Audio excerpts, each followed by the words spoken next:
mean, we had a perfect storm. We had a medical situation that stopped us.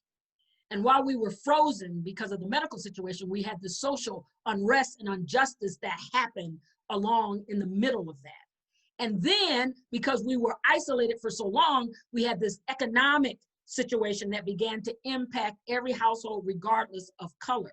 And so as people were beginning to watch because they were locked at home, the media opened the eyes to a lot of non-African American folks to say, this is what's happening in their communities.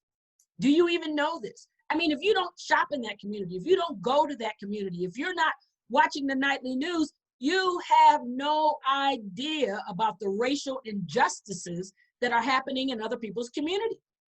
Every community has its own kinds of problems. You know, in your community, it may be the dog walking situation, and, you know, people aren't keeping their dogs on leashes and they're really upset about this. Well, in this particular community, it's about police brutality. And it's not new, but the problem is, and I'm just going to say this, for a lot of Christians, we have binders on. We have blinders on. We're like horses that are sitting in the middle of the gate, ready to go. And we want to go to the end of where we know we have to go. And what the pandemic has done, it has taken the blinders off. Because it's not just African American people who were suffering this injustice. I mean, our Hispanic brothers and sisters on the border. I went down to the border just to see people living in tents and coming across the border and standing in the middle of the border and asking, can I come across? I mean, and our Indian brothers and sisters who didn't get notified of the pandemic until it's too late. They're in Gallup, New Mexico, and now all of a sudden there's a huge outpouring. Why? Because of communication. And so this storm came together and everybody got caught up in it. And now we're trying to figure out, like, I don't want to go back. No.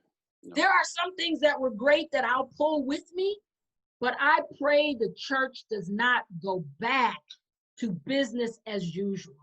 I pray that the church loves their neighbor as themselves, and now they see their neighbor. I think the church should be foundationally responsible for how America goes forward. If we're ever going to cure these kinds of issues, you know, when it comes to finance, we have to be just. When it comes to social programs, we have to be just. Look at our schools. Middle school students, regardless of color, have suffered the most. Parents had to go to work, left that age group at home. So there's a lot to be done. I believe we can do it. I believe that some people have opened their eyes, their hearts, and their minds. And I tell everybody, if you just do one thing different, if every Christian did one thing different, we could fix this.